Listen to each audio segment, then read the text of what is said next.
Good morning friends.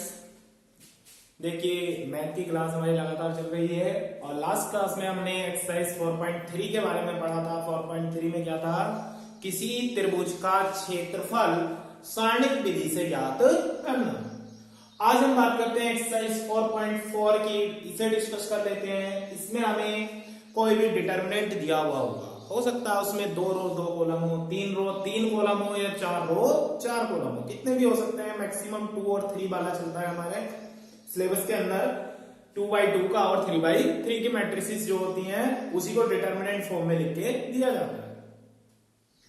हमसे कहा जाता है इसके उपसारणिक और सहखंड लिखिए। सहखंड यानी साथ वाले भाग और उपसारणिक यानी इसका छोटा सा हिस्सा। तो कैसे लिखते हैं देखिए, उसे ध्यान देंगे। सबसे पहले उपसारणिक सीख लेते हैं। उपसारणिक लिखने के लिए मान लीजिए कोई डिटरमिनेंट दी हुई है, तो इसके उपसारणिक कैसे लिखेंगे? उपसारणिक को बोलते हैं m।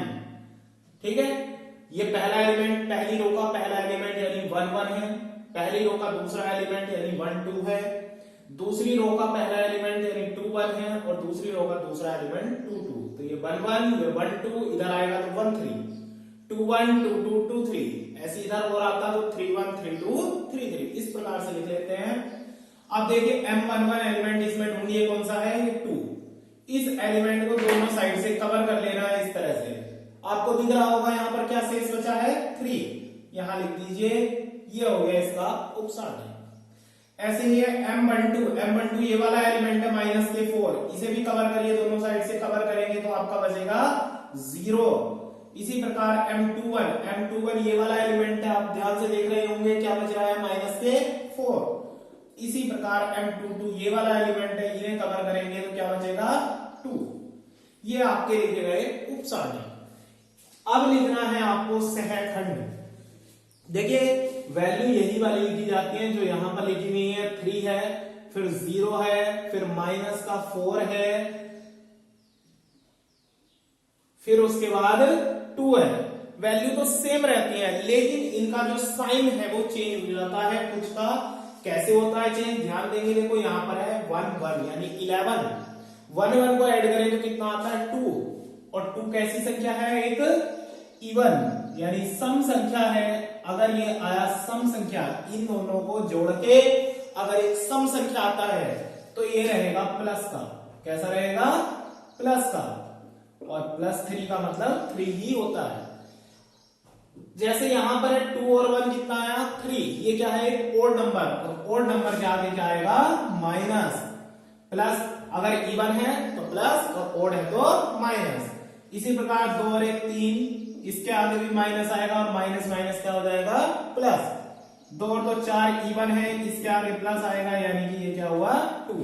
इस प्रकार सहखंड लिखे जाएंगे। अगर उपसारणिक के आगे चिन्ह और लगा दें तो वो क्या बन जाते हैं, सहखंड। इसी प्रकार 3/3 का कोई डिटरमिनेंट ले लेते हैं और उसमें देखते हैं उसमें कैसे लिखना है। इसी चैप्टर के अंदर 3/3 का कोई डिटरमिनेंट मान लिया 1 2 3 4 2 1 3 1 2, इस तरह से आपको दिया हुआ है सपोज दैट। तो देखिए क्या करना है, सबसे पहली बार उपसारणिक के लिए 1 1, फिर है 1 2 1 3, फिर है 2 1 2 2 2 3, फिर इसी प्रकार 3 1 3 2 3 3।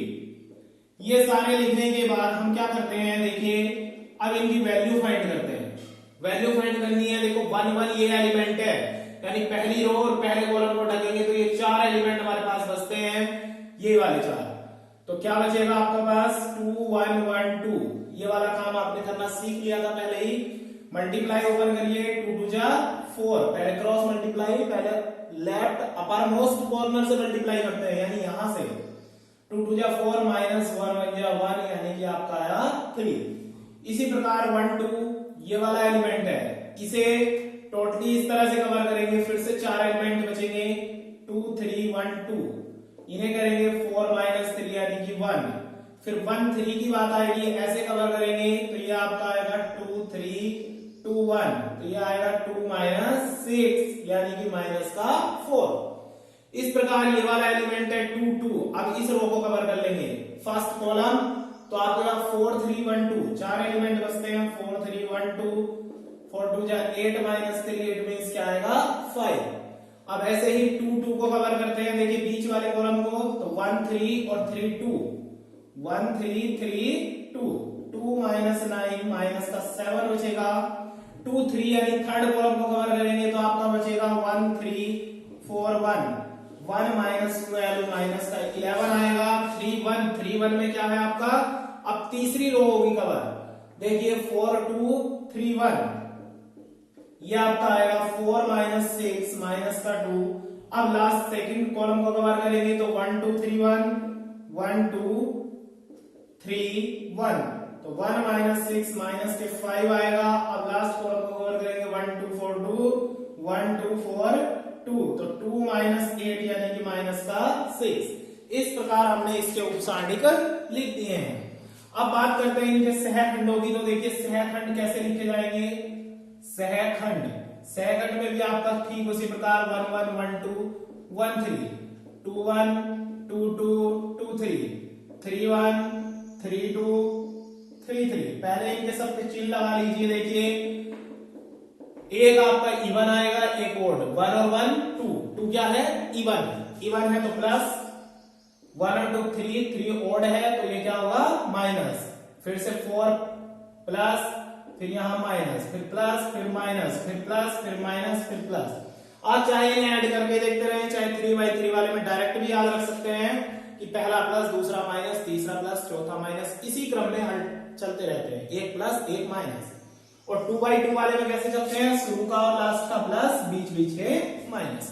डायरेक्ट भी याद रख सकते हैं, इवन ओड से भी याद रख सकते हैं।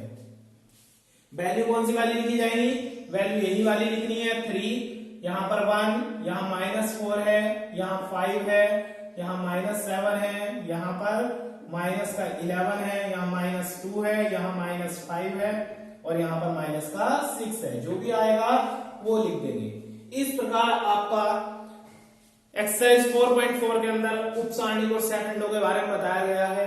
अगर किसी क्वेश्चन में इस तरह का प्रयोग कहा जाता है कि दूसरी पंक्ति के अवयवों का प्रयोग करके, जैसे यही आपको डिटरमिनेंट दी और आपसे कहा दूसरी पंक्ति के अवयवों का प्रयोग करके इस डिटरमिनेंट की वैल्यू फाइंड करिए, या तीसरी पंक्ति का, तो देखिए जो जैसे मान लें तीसरी का कहा तो तीसरी पंक्ति क्या है, 3 1 और 2। अभी तक आपने पहले R1 के सापेक्ष विस्तार करना सीखा था। तीसरी पंक्ति कहेगा तो तीसरी का एलिमेंट लिखिए, तीसरा कॉलम कहे, तीसरा स्तंभ, तो 3 1 2 और बीच वाला हमेशा माइनस भी रहता है। और इसी प्रकार जैसे आपने मल्टीप्लाई ओपन की थी पहले, वैसे ही अब करनी है। देखिए 3 है पहले तो 3 को कवर करिए, 4 एलिमेंट बचेंगे, 4 6। दूसरा बीच वाले कॉलम को कवर करेंगे, फिर थर्ड वाले को। इस प्रकार आप प्रोडक्ट ओपन कर सकते हैं। प्रोडक्ट ओपन करनी हम पहले की वीडियो में बता चुके हैं। किसी को अगर नहीं आती है तो वो हमारी पहले वाली वीडियो चेक कर लेगा। Thank you, have a nice day.